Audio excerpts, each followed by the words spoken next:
ఈరోజు తెలంగాణ రాష్ట్ర సంక్షేమ శాఖ మంత్రివర్యులు సీనియర్ నాయకులైన పెద్దలు లక్ష్మణ్ కుమార్ గారు, అదేవిధంగా జిల్లా కాంగ్రెస్ పార్టీ నాయకులు,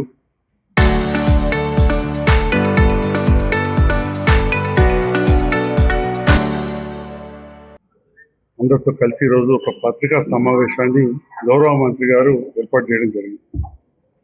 దాంట్లో భాగంగా నన్ను కూడా ఇక్కడికి ఆహ్వానించారు. జగిత్యాల ప్రజలు ఎన్నుకున్న శాసనసభ్యునిగా గౌరవ ముఖ్యమంత్రి రేవంత్ రెడ్డి గారిని 2023 డిసెంబర్ 19 నాడే మొట్టమొదటిసారి కలిసిన మీడియాకు కూడా అది రిలీజ్ చేసినాం.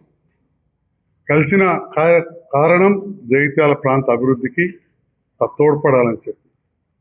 ఆ తర్వాత మార్చి 2 సార్లు కలిసినాను. మళ్ళీ మార్చిలో కూడా చివరి వారంలో పార్లమెంట్ ఎలక్షన్లు నామినేషన్ల కంటే ముందు కూడా కలవడం జరిగింది. అప్పుడు కూడా వారు కలిసిన వెంటనే జగిత్యాల ప్రాంతానికి సంబంధించిన కొన్ని పనులు జరిగినాయి. అవన్నీ డీటెయిల్గా మళ్ళీ చెప్తా.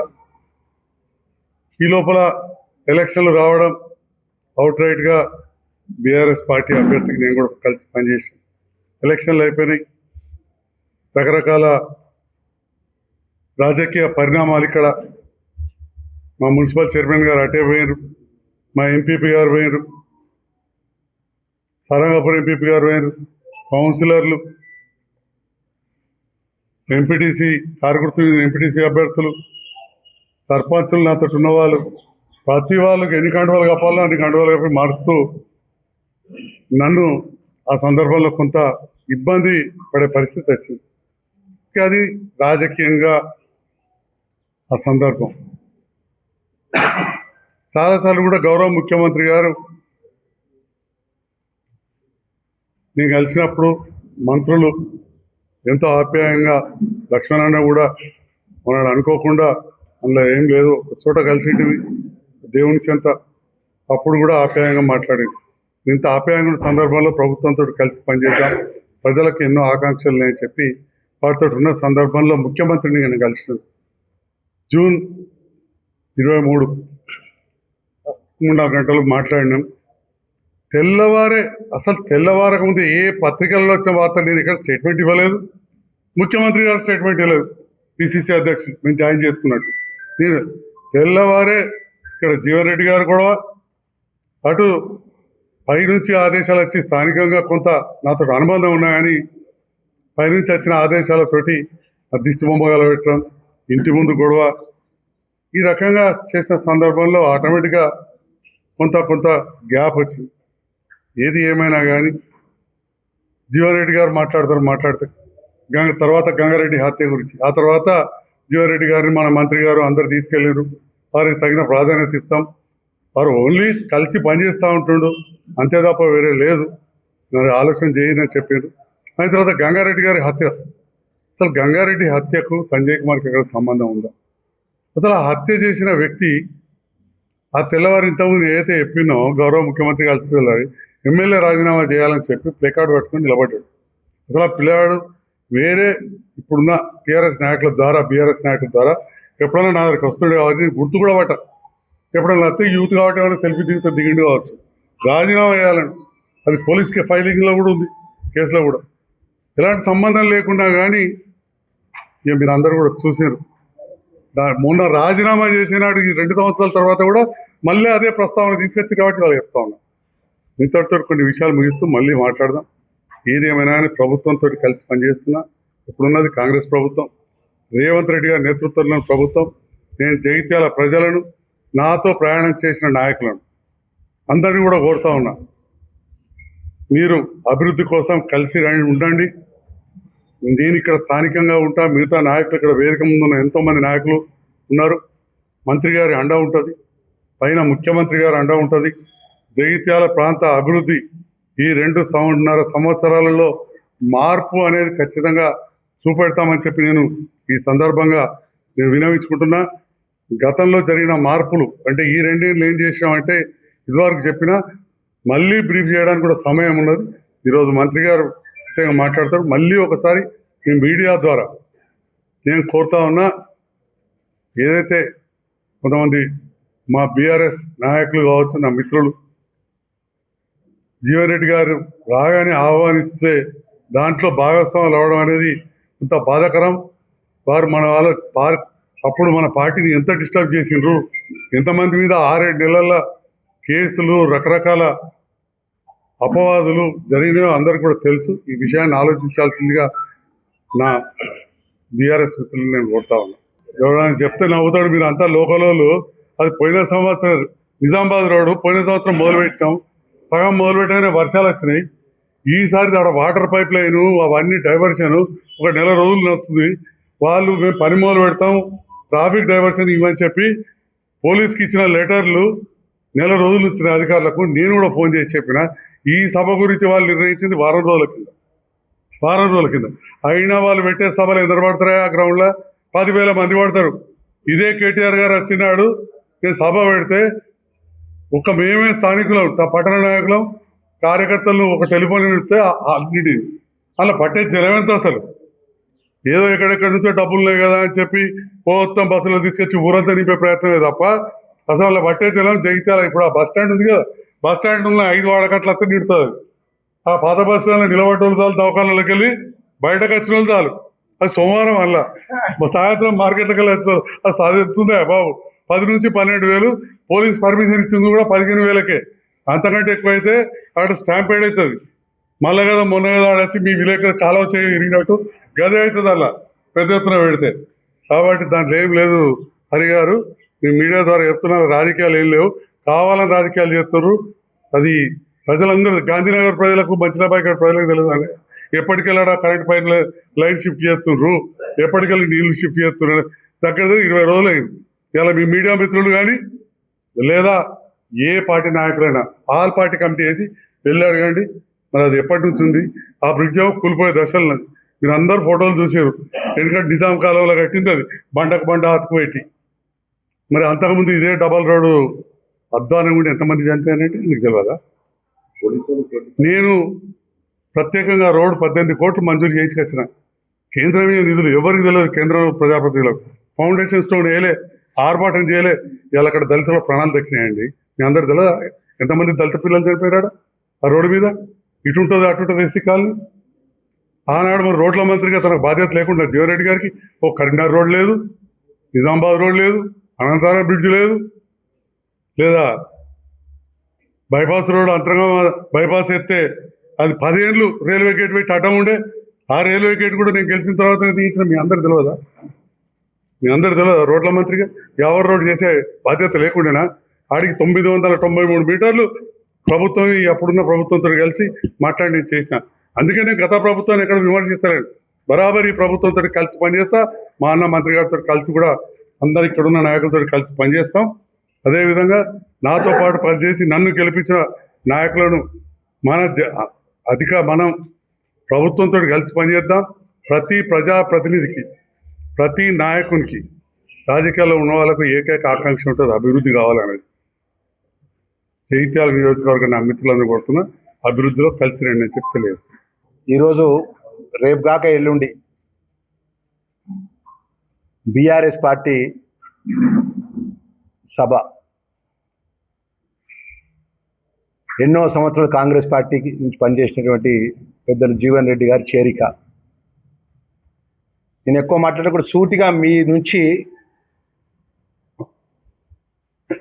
టీఆర్ఎస్ పార్టీ వర్కింగ్ ప్రెసిడెంట్ మాజీ మంత్రి కేటీఆర్ను, ఈరోజు వస్తున్నటువంటి మాజీ మంత్రి హరీష్ రావును, టీఆర్ఎస్ పార్టీ నాయకత్వం మొత్తం బీఆర్ఎస్ నాయకత్వం అడుగుతున్నాం.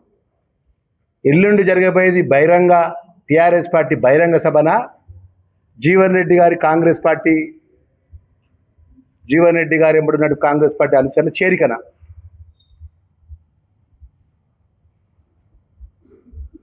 యావత్ తెలంగాణ ప్రజలకు చెప్పాలి. ప్రజాస్వామ్యం లోపల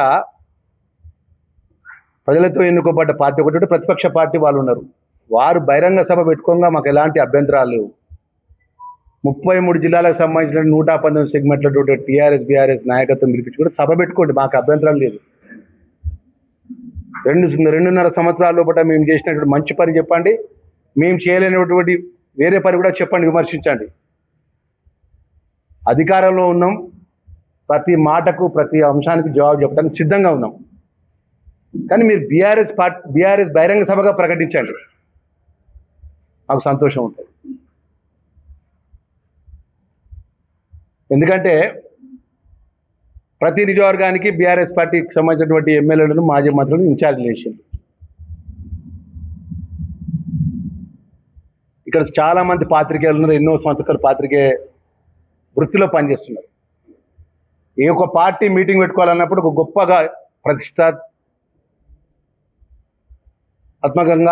మీటింగ్ పెట్టుకోవాలి, మొత్తం ఒక పార్టీ మీద ఒక ప్రభుత్వం వ్యతిరేకంగా మీటింగ్ పెట్టుకోవాలన్నప్పుడు మొత్తం పార్టీ శ్రేణులంతా కూడా వచ్చి ఒక్కొక్క నియోజకవర్గాన్ని ఇన్ఛార్జ్గా తీసుకునో లేదా ఒక బస్తీకి ఇన్ఛార్జ్ తీసుకొని బయటకు వచ్చి ఇగో ఈ మండలానికి ఒక 2000 మంది రావాలి, ఈ నియోజకవర్గానికి ఒక 5000 మంది రావాలి టార్గెట్ పెట్టుకొని ఆ పార్టీ మీటింగ్ బహిరంగ సభ చేసుకుంటారు. మరి ఆ విధంగా ఈరోజు ధర్మపురిలో వచ్చే ఒక మీటింగు, చొప్పదండలో ఒక మీటింగు, అదేవిధంగా మన వెమ్లవాడ ప్రాంతం ఒక మీటింగు, కోరుకులో ఒక మీటింగు, జైతాల వాడవాడ మీటింగు, మేమేం అద్దట్లేము. ఇలా గత కొన్ని 30 సంవత్సరాలకి వెళ్ళి కాంగ్రెస్ పార్టీలో ఒక పెద్ద మనిషిగా ఉండి ఇలా మమ్మల్ని విడిపోవడం మాకు బాధ అయినప్పటికీ మాట్లాడితే రాష్ట్ర ముఖ్యమంత్రి గారు రేవంత్ రెడ్డి గారిని మార్పు కోరుకుంటున్నారు తెలంగాణ ప్రజలు, లేకపోతే దేవుడు నన్ను పంపించిండి అనడు, లేకపోతే టీఆర్ఎస్ పార్టీ 10 సంవత్సరాల లోపల చేసినటువంటి సంక్షేమ కార్యక్రమాలు గొప్పగా ఉన్నాయని మాట్లాడడం. అట్లా గొప్పగా ఉంటే 2023 డిసెంబర్ లోపల మార్పు కోరుకొని గౌరవ ముఖ్యమంత్రి రేవంత్ రెడ్డి గారి నేతృత్వం లోపల కాంగ్రెస్ పార్టీని ఎందుకు ప్రజలు ఆశీర్వదిస్తారు? తర్వాత పార్లమెంట్ ఎన్నికలు జరిగినాయి. గొప్పగా మాజీ ముఖ్యమంత్రి కేసీఆర్ నాయకత్వం లోపల కేటీఆర్, హరీష్ రావు, టీఆర్ఎస్ బీఆర్ఎస్ ప్రభుత్వం అనేక సంక్షేమ కార్యక్రమాలు ప్రజలకు బాగా అందిస్తే పార్లమెంట్ ఎలక్షన్స్లో వాళ్ళు అడ్రస్ లేకుండా ఎందుకు పోతారు? దాని తర్వాత కంటోన్మెంట్ బై ఎలక్షన్ జరిగింది సికింద్రాబాద్లో, అక్కడ ఎందుకు ఓడిపోతారు? దాని తర్వాత గ్రామ పంచాయతీ ఎలక్షన్స్ ఎన్నికలు, జూబ్లీ ఎలక్షన్స్లో మీ అందరికీ తెలుసు, రాష్ట్ర బీఆర్ఎస్ వర్కింగ్ ప్రెసిడెంట్ కేటీఆర్ అన్నాడు జూబ్లీ ఎలక్షన్స్లో కాంగ్రెస్ పార్టీ ఓడిపోతుంది, రేవంత్ రెడ్డి గారికి ముఖ్యమంత్రికి జూబ్లీ నియోజకవర్గ ప్రజలు బుద్ధి చెప్తారు, దీంతో కాంగ్రెస్ పార్టీ అడ్రస్ గల్లంతి అయితే అని మాట్లాడండి. ఏం జరిగింది? ఎన్నో మాట్లాడండి. ఎందుకంటే మీకు తెలుసు బీఆర్ఎస్ పార్టీకి ఒక గొప్ప దేవుడిచ్చిన వరం ఏంటంటే గొప్పగా మాట్లాడగలుగుతారు. తెలంగాణ ఆశ భాషతోని బాధకున్న చతుర్థతోని మాట్లాడతారు. మేము ఏమంటున్నాం అంటే ప్రజలతో ఎన్నుకోబడ్డ ఒక శాసనసభ్యుడిగా రాష్ట్రం ప్రభుత్వం తరఫు మంత్రిగా నేను చేసేది ఏంటంటే మీరు బహిరంగ సభ బీఆర్ఎస్ బహిరంగ సభగా ప్రకటించండి, మీరు సభ చేసుకోండి. ఈరోజు మీరు పెట్టే సభ లోపల ఉన్నటువంటి కెపాసిటీ 12 నుంచి 13,000 ప్రజలు వచ్చేటువంటి నిలబడేటువంటి కెపాసిటీ ఆ మైదానంలో మీరు సభ చేసుకుంటున్నారు. కానీ ఆ సభగా అట్ట ప్రకటించి మీరు మీటింగ్ చేసుకోండి. కాంగ్రెస్ పార్టీకి సంబంధించినటువంటి జీవన్ రెడ్డి గారు కాంగ్రెస్ పార్టీ ద్రోహం చేసింది, కాంగ్రెస్ పార్టీ అన్యాయం చేసింది, ముఖ్యమంత్రి రేవంత్ రెడ్డిని మార్పు కోరుకుంటున్నారు అంటే మార్పు కోరుకుంటే 3 ఎలక్షన్స్ 4 ఎలక్షన్స్ లోపల మీరు ఎందుకు ఓడిపోతారని అడుగుతున్న బీఆర్ఎస్ పార్టీ నాయకత్వాన్ని. ముఖ్యమంత్రి ప్రశాంత్ రెడ్డి, కౌశిక్ రెడ్డి, ఇక్కడ సంజయ్ కుమార్ కోరుట్ల ఎమ్మెల్యే ఎవ్వరు మా ప్రభుత్వాన్ని విధంగా మాట్లాడినా గౌరవ ముఖ్యమంత్రి మాట్లాడినా మేము లేచి జవాబు చెప్పినాం కానీ తప్ప వాళ్ళని సస్పెండ్ చేసుడు లేదా శాస్త్రంగా సభ్యత రద్దు చేసుడు అలాంటి పని చేసినాం అన్న. మేము ఇలా ప్రజాస్వామ్యం ద్వారా ఎన్నుకోబడి ప్రజల యొక్క గౌరవాన్ని కాపాడి ఓటు హక్కు ద్వారా గెలిచినప్పుడు ప్రజల యొక్క రేపు 29 ఎన్నికలు జరుగుతాయి. రేపు పొద్దున జెడ్పీటీసీ ఎంపీటీసీ ఎన్నికలున్నాయి. ప్రజలు జవాబు చెప్తారన్న. ఏం దానికి అన్నిటి సిద్ధంగానే ఉన్నాం మేము. ఒక 2 సంవత్సరాలు మీరు అపోజిషన్లో ఉండి గింత కుట్ర గింత కుతంత్రము జీవన్ రెడ్డి గారి చేరిక కోసం రాష్ట్రం మొత్తం బీఆర్ఎస్ పార్టీ నాయకత్వం అంతా దించి గ్రామాన తిరిగి నియోజకవర్గానికి ఒక ఇన్ఛార్జ్ ఇచ్చి మీరు సంపాదించుకున్న అక్రమ సంపాదన మొత్తం చల్లి మీటింగ్ చేసుకోబాను మేము కాదంటాం మేము. కానీ జీవన్ రెడ్డి గారికి చెప్పేది ఏంటంటే ముఖ్యమంత్రి రేవంత్ రెడ్డి గారిని తిట్టుడు కొంచెం బంద్ చేయండి. కార్యకర్తలు అన్నట్టు ఊరుకోరు, కాంగ్రెస్ పార్టీ ఊరుకోరు, విధానం మీద మాట్లాడండి. రేవంత్ రెడ్డి గారు లిమిటెడ్ కంపెనీ అని మాట్లాడుతున్నారు. ఇలా కాంగ్రెస్ పార్టీ కార్యకర్తలు, దళితులు, బీసీలు, బలహీన వర్గాలు, పేద వర్గాలను నిర్మూలన చేసాడు కాంగ్రెస్ పార్టీ.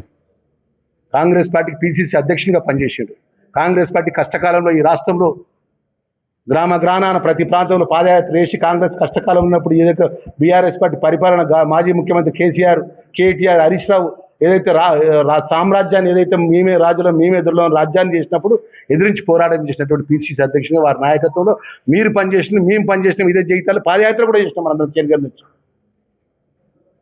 ఆ విధంగా చేసుకుని ప్రజలు మార్పు కోరుకొని ముఖ్యమంత్రి అయిన తర్వాత 2 సంవత్సరాలకి ఇంత విషయం పెట్టుకొని కుట్ర పెట్టుకొని మళ్ళీ చెప్తున్నాం. మేము మళ్ళీ మొన్న చెప్పిన ఇప్పుడు చెప్తున్నాం. ఎందుకు మార్పు కోరుకుంటున్నా చెప్పమంటున్నా. పేదవాళ్ళకి రేషన్ కార్డు ఇచ్చినందుకు మార్పు కోరుకుంటున్నా, పేదవాళ్ళకి సన్నబియ్యం ఇచ్చిన మార్పు కోరుకుంటున్నా, 200 యూనిట్ కరెంట్ ఇచ్చినందుకు మార్పు కోరుకుంటున్నా, ఇందిరామ్మ ఇల్లు ఇచ్చినందుకు మార్పు కోరుకుంటున్నా, నిరుద్యోగ యువకులకు ఉద్యోగాలు ఇచ్చినందుకు మార్పు కోరుకుంటున్నా, మా ఎస్సీ ఎస్టీ బీసీ వెల్ఫేర్ పిల్లలకు డైట్కి సంబంధించినటువంటి భోజనానికి సంబంధించినటువంటి ఏదైతే మెస్ ఛార్జీలు పెంచినందుకు మార్పు కోరుకుంటున్నా, ప్రతి నియోజకవర్గం ఇంటిగ్రేటెడ్ హాస్టల్ స్కూల్స్ కట్టినందుకు మార్పు కోరుకుంటున్నా. ఎందుకు మార్పు కోరుకుంటున్నా చెప్పమంటున్నా నేను. అన్న 60 మంది కొండగడ్డ సరిపోతే ఎందుకు కేసీఆర్ రాలేదన్న అంటుంది. అది ప్రజలు వాళ్ళు జవాబు చెప్పాలి.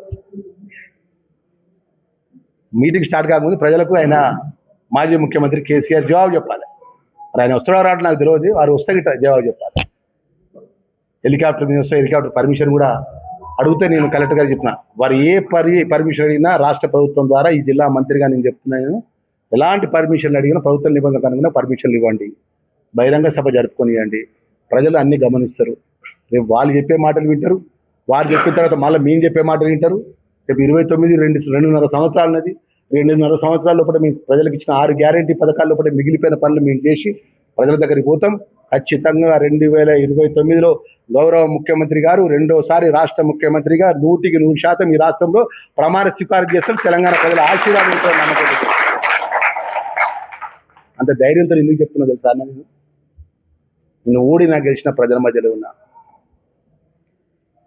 ఎన్ని ఇబ్బందులు పెట్టినా ఎన్ని కష్టాలు పెట్టినా తెలంగాణ 4:30కి వచ్చి బట్టలతో ముఖం కడుక్కోకుండా పోలీసులు పట్టుకపోయినా, పోలీసులు ఇంటి చుట్టూ పోలీసులు ఉన్నా కూడా జెండా వదలకుండా పార్టీ వదలకుండా లక్షలాది మంది 119 సెగ్మెంట్ లక్షలాది మంది కాంగ్రెస్ పార్టీ కార్యకర్తలు నిర్మూలించుకున్న ప్రభుత్వం ప్రజలు తెలంగాణ ప్రజలు ఇచ్చిన అవకాశం ఇది. కేటీఆర్, హరీష్ రావు, ఇంకెవరో ఇచ్చిన అవకాశం కాదు ఈ ప్రభుత్వానికి. తెలంగాణ ప్రజలు ఇచ్చిన అవకాశం, రాజ్యాంగ నిర్మాత అంబేద్కర్ గారు ఇచ్చిన అవకాశం. ఓట్ల ద్వారా గెలిపించిళ్ళు, కుర్చీలో కూర్చునే పెట్టిండు. పరిపాలన మేము చేస్తే ప్రజలు చల్లగా చూస్తారు తప్ప ఏది పడితే అదే మాట్లాడితే మేము ఇప్పటివరకు ఎప్పుడు ఈ రోజు వరకు కూడా మొన్న మేము ముఖ్యమంత్రి దగ్గర 1:15 మాట్లాడాడు. ముఖ్యమంత్రి గారు ఒకటే మాట మాట్లాడాడు.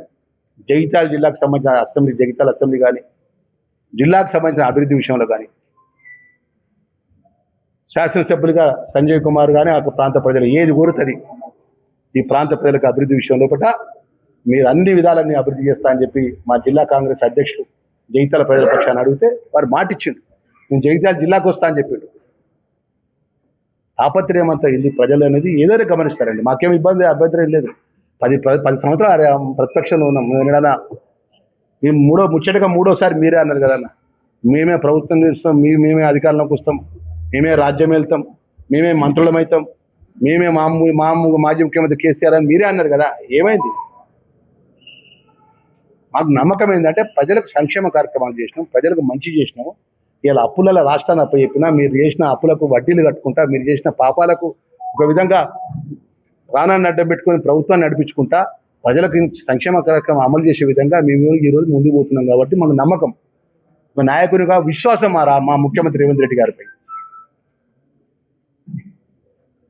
దయచేసి నోటికి ఏది ఉన్నదా దేవుడిచ్చిన నోరు ఉన్నదిగా అని చెప్పి ఏది పడితే అదే మాట్లాడు సరి అనే పద్ధతి కాదు. ఆ పద్ధతి మార్చుకోవాలని చెప్పేసి మనవి చేస్తూ మరి కేసీఆర్కు, అదేవిధంగా మాజీ ముఖ్యమంత్రి గారికి, మాజీ మంత్రి కేటీఆర్ గారికి, మాజీ మంత్రి హరీష్ రావు గారికి, టీఆర్ఎస్ పార్టీ శ్రేణులకు మనవి చేసే ఏంటంటే రేపటి సభ బహిరంగ సభ బీఆర్ఎస్ పార్టీ సభగా చెప్తే బాగుంటుందని చెప్పేసి నా యొక్క అభిప్రాయం. ఏం మాట్లాడాడు? కవితను జీవన్ రెడ్డి గారు, మన జీవన్ రెడ్డి గారి మీద కవితను కేటీఆర్ వచ్చి ఏం మాట్లాడి చెల్లని రూపాయి అన్నారు. జీవన్ రెడ్డి గారు ఏ విధంగా విమర్శించింది ఆ రోజు వాళ్ళు ప్రభుత్వంలో ఉన్నప్పుడు? మీరు సాక్ష్యం కదా అన్న?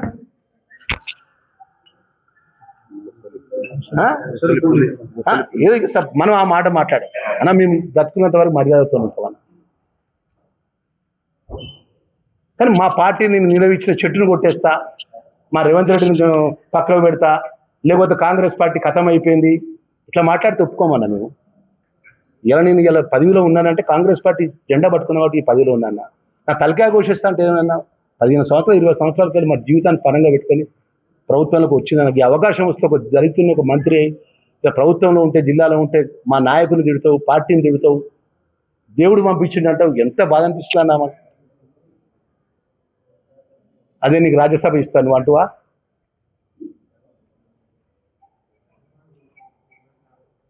అదే గవర్నమెంట్ అడ్వైజర్ ఇస్తా అంటువా?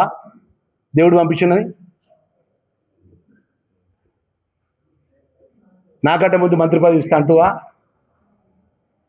ఇప్పుడే తెల్లారు ఒక నెక్స్ట్ డే కదా మార్పుకో, ఇది ముంగడి జేవులు ఇంకా జేవులు ఓట్లున్నాయి వేసుకొని డబ్బులు ఎత్తే రేవంత్ రెడ్డి గారు మాట్లాడా?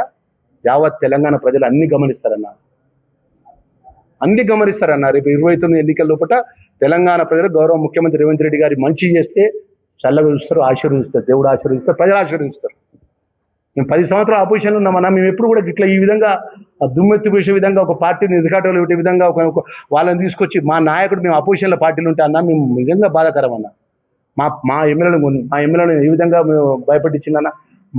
మా ప్రధాన ప్రతిపక్ష నాయకుడు బట్టి విక్రమార్క ఉంటే ఒక దళితుడు ఉంటే ఆ దళిత యొక్క ప్రధాన ప్రతిపక్ష హోదాను కూడా తీసిపడేసి పార్టీలో చేర్పించుకున్నారు. సింగిల్ పాయింట్ ఏజెండా ఏముండన్నా? ఒక రాష్ట్ర 2014 నుంచి 23 వరకు ప్రభుత్వంలో ఉన్న టీఆర్ఎస్ నాయకులు కేటీఆర్ గారు కానీ, హరీష్ రావు గారు కానీ అన్నకి ఎక్కువ తెలుసు. మంత్రులు జిల్లాకు వస్తే ఏం జరిగేదన్నా? తెల్లారంగా 4 గంటలకు అరెస్ట్ చేస్తారు. చేస్తారా అయ్యపోతురానా అన్న? చేస్తారా అయ్యపోతురాని చెప్పు. నేను సాక్ష్యం కదన్నా, నేను జిల్లా మంత్రినే కదన్నా, ఒక్కనే తిరుగుతానా. నాకు కాన్వాయ్ లేదు, నాకు 20 కార్లు ఉండే, 30 కార్లు ఉండే. నేను మంత్రి కాకముందు ఎట్లా, మంత్రి అయిన తర్వాత అట్లే ఉన్నా. ఎవరినైనా ఒక్క టీఆర్ఎస్ పార్టీ నాయకులు కానీ, టీఆర్ఎస్ పార్టీ నాయకత్వాన్ని కానీ నేను కలెక్టర్కి ఫోన్ చేసి చెప్పిన, ఆ వీడియో చూడంగా చెప్పిన, కలెక్టర్ గారు వారు ఎక్కడ మీటింగ్ పెట్టుకున్నా ప్రభుత్వ నిబంధనలకు అనుమతి ఇవ్వండి. ఒక మీటింగ్ పెట్టినంత మాత్రాన ప్రజలు మార్పు అయ్యి ఓట్లు ఏమి పడే విషయంలో ప్రజలు అన్నీ గమనిస్తారు. వాళ్ళు 1 లక్ష కదా 5 లక్షల మందితో మీటింగ్ పెట్టుకోనియండి, మీరు ఆ తప్పు చేయకుండా అని చెప్పిన కలెక్టర్ గారు. నేను జిల్లా మంత్రిగా నా బాధ్యత. వాళ్ళు రీళ్లు పెట్టుకొని అక్కడ రీళ్ళు అక్కడ పోయి అక్కడ ఎవరో వాళ్ళ టీఆర్ఎస్ పార్టీ నాయకులు, బీఆర్ఎస్ పార్టీ నాయకులు మాట్లాడితే విచిత్రం అనిపించింది నాకు.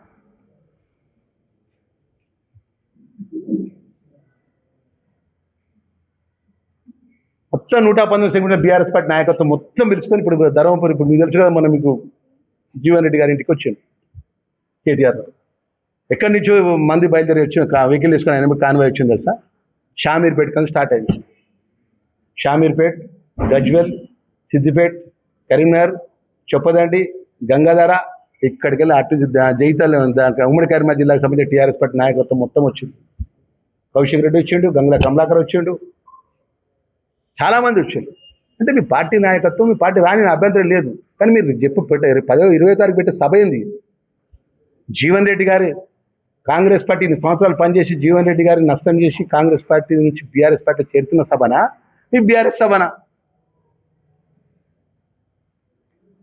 ఫస్ట్ తెలంగాణ ప్రజలకు అది జవాబు అది చెప్పండి, సమాధానం చెప్పండి. రేపు ఇవాళ వస్తారు కదా, ఇలా వచ్చినప్పుడు చెప్పండి.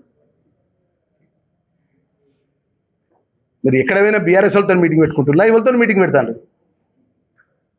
నా మండలానికి వచ్చిండ్రు, నేను పెగడపల్లికి వచ్చిండ్రు రవీంద్రరావు గారు, మా గొల్లపల్లి పెడపల్లి టీఆర్ఎస్ పార్టీ నాయకత్వం విషయం మీటింగ్ పెట్టుకుంటాను. నాకే అభ్యంతరం లేదు. మా నాయకుడు ముఖ్యమంత్రి రేవంత్ రెడ్డి గారు ఏం కోరుకుంటాడు తెలుసా?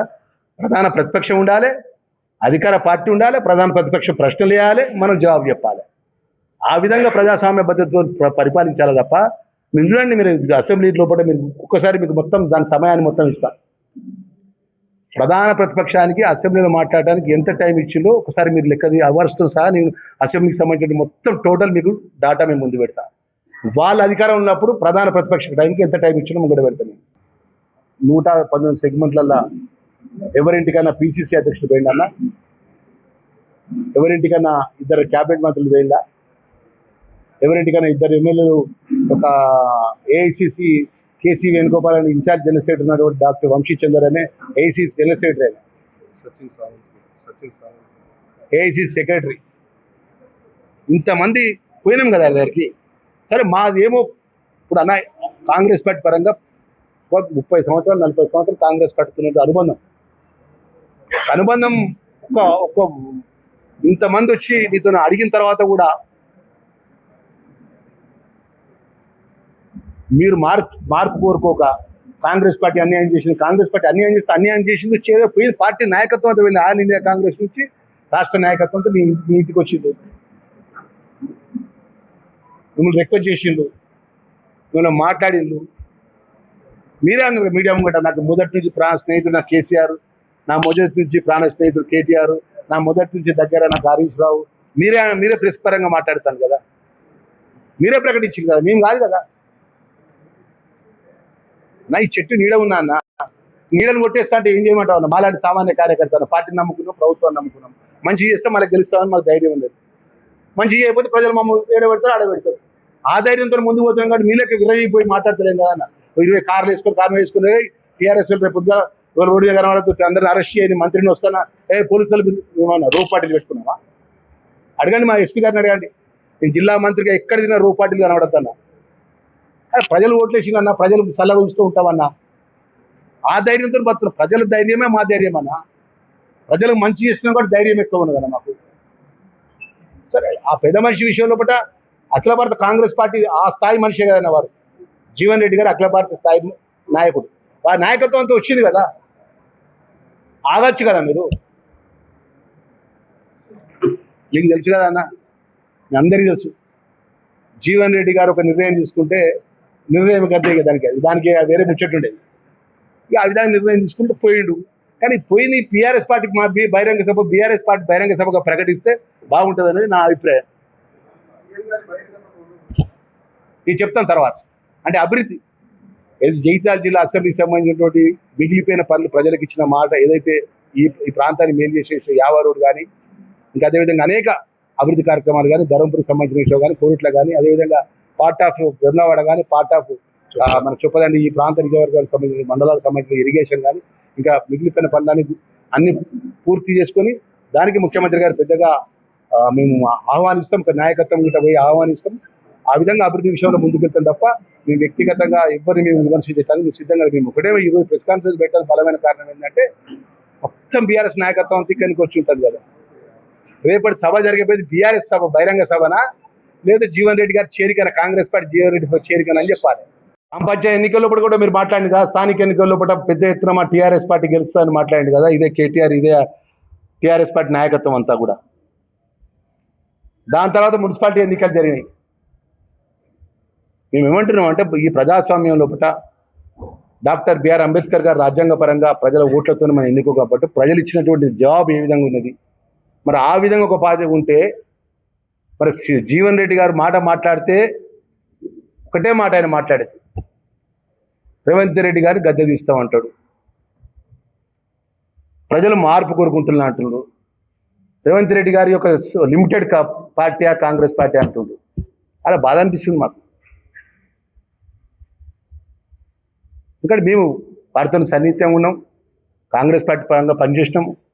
ఇలా కాంగ్రెస్ పార్టీ జెండా నీడ నాలాంటి సామాన్య కార్యకర్తకి ఇచ్చి ఈరోజు నేను ఇక కండు చేసుకుని నిలబడ్డా అంటే కాంగ్రెస్ పార్టీ యొక్క ఆ భారతదేశంలో అఖిల భారత కాంగ్రెస్ పార్టీ సోనియా గాంధీ, రాహుల్ గాంధీ, మల్లికార్జున ఖార్గే, ముఖ్యమంత్రి రేవంత్ రెడ్డి గారు, మహేష్ కుమార్ గౌడ్ గారు కాంగ్రెస్ పార్టీ జెండా పట్టుకుంటే నాలాంటి వాటి కార్యకర్త గెలిచి 2 సంవత్సరాలు అవుతుంది ప్రభుత్వంలోకి వచ్చి. 10 సంవత్సరాలు రాజ్యం వెళ్ళి రాష్ట్ర ఖజానా లూటీ చేసి కాళేశ్వరం కూలేశ్వరం చేసి నిరుద్యోగ నోటిఫికేషన్ ఇస్తే లీకులు, ఒక్క నిరుద్యోగ యువకులకు ఉద్యోగాలు ఇవ్వలే, రైతులకు రుణమాఫీ చేయలే, అనేక అంశాల లోపల ప్రజలు తిరస్కరించి మార్పు కోరుకొని ప్రభుత్వం వచ్చిన తర్వాత 2 సంవత్సరాలకే ఇంత కడుపున కుట్ర పెట్టుకొని మొత్తం విషం కక్కుకుంటా మొత్తం రాష్ట్రంలో ఉన్నటువంటి బీఆర్ఎస్ నాయకత్వంతో వచ్చి జగిత్యాల అడ్డబెట్టుకొని ఇప్పుడు మధ్యాహ్నం వస్తున్నారట. అంత ఉక్రోషం ఎందుకు అంటున్నా, అంత ఎత ఎందుకు అంటున్నా. 2029 గిట్ట మేము ప్రజలకు ఇచ్చిన 6 గ్యారంటీ పథకాల లోపల మీరు చేయకపోతే ప్రజలు మాకు ఎట్లా ఏ విధమైన సమాధానం చెప్పడానికి సిద్ధంగా ఉంటారు. ఆ విధంగా ప్రజల్లో పెట్టడం మేము సిద్ధంగా ఉన్నాం. మీరు 10 సంవత్సరాల రాజ్యాన్ని ఏలి ఆర్థిక సంక్షోభాన్ని సృష్టించి లూటీ చేసి మొత్తం జీతాలు ఇవ్వాలని పరిస్థితి తీసుకొస్తే మీరే కదా జీవన్ రెడ్డి గారు మాట్లాడింది. మీరే సీనియర్ లీడర్, మీరే మాజీ ముఖ్యమంత్రి కేసీఆర్ మీద మాట్లాడిండు, మాజీ మంత్రి కేటీఆర్ మీద మాట్లాడిండు, టీఆర్ఎస్ పార్టీ ప్రభుత్వం మీద మీరు మాట్లాడిండు, శాసన మండలిలో మాట్లాడిండు, శాసనసభలో మాట్లాడిండు. ఇవాళ మీకున్నటువంటి ఏదైతే రాజకీయంగా కాంగ్రెస్ పార్టీ మధ్యలో మీ మధ్యలో వివాదాలతోని మీరు పక్కకు పోయి తెల్లారేగా ముఖ్యమంత్రిని మార్పు కోరుకుంటున్నారు. కాంగ్రెస్ టీఆర్ఎస్ పార్టీ గొప్పగా సంక్షేమ కార్యక్రమాలు చేసింది, రైతు బీమా ఇచ్చింది, అది ఇచ్చింది, ఇది ఇచ్చింది అంటే మరి ఎందుకు ప్రజలు ఓట్లేస్తున్నారని అడుగుతున్నా.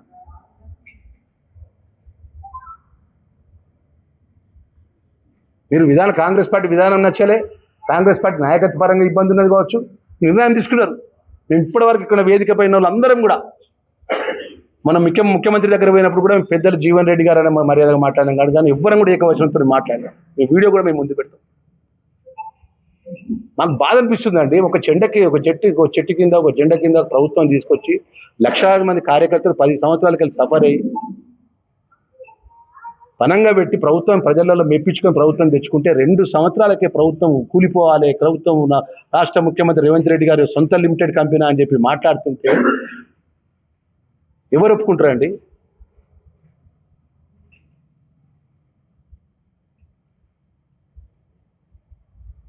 ఒట్టిగానే వచ్చిందండి ప్రభుత్వం? ప్రజలు ఒట్టిగానే మా ఓట్లు వేస్తారండి? ఇవాళ మీరు అక్రమంగా 10 సంవత్సరాలుగా సంపాదించిన డబ్బుతోని మొత్తం రాష్ట్ర నాయకత్వంతో వచ్చి ఇన్ఛార్జ్కి ఒక్కొక్క కాన్స్టిట్యూన్సీకి ఇన్ఛార్జ్ చూసుకుంటూ మీరు అక్రమంగా సంపాదించిన మీ యొక్క ధనార్జనతో జన సమీకరణ చేస్తారు కావచ్చు. మాకేం ఇబ్బంది ఏం లేదు. మేము తప్పుపట్టం, కానీ అది చేరిక కాదు, మీ బహిరంగ సభ. జీవన్ రెడ్డి గారి చేరిక కాదు అది. మీకు కాంగ్రెస్ పార్టీ తట్టుకునే శక్తి లేక కాంగ్రెస్ పార్టీలో 30 సంవత్సరాలు పనిచేసిన నాయకుడిని ముందు పెట్టుకొని వారు చేరుస్తున్నామని చెప్పి కండువ కప్పుకుంటూ మీ పార్టీని బలోపేతం చేసుకోవాలని ఒక దురాలోచన తప్ప ప్రజలకు మీ 10 సంవత్సరాల్లో చేసిన మేలు చేసిన కార్యక్రమాన్ని మీరు అటు శాసనసభలో మాట్లాడే శక్తి లేదు మీ మాజీ ముఖ్యమంత్రి కేసీఆర్ గారికి. ఇది ప్రజలలో sarpanch elections, municipal elections, by ఎలక్షన్స్లో, పార్లమెంట్ ఎలక్షన్స్లో ప్రజలు మీకు ఏ విధంగా బుద్ధి చెప్పిండు. అయినా ఈరోజు ఏంటంటే కాంగ్రెస్ పార్టీ మొత్తం, జాతీయ కాంగ్రెస్ పార్టీ మొత్తం సీనియర్ పెద్దలు జీవన్ రెడ్డి గారిని పక్కకు పెట్టింది, జీవన్ రెడ్డి గారిని అన్యాయం చేసిండు, జీవన్ రెడ్డి గారిని తక్కువ చేసిండు. అదే నాలుగుతోనే కదా మీరు మాట్లాడిండు కేటీఆర్ జీవన్ రెడ్డి గారిని ఎట్లా మాట్లాడిండు?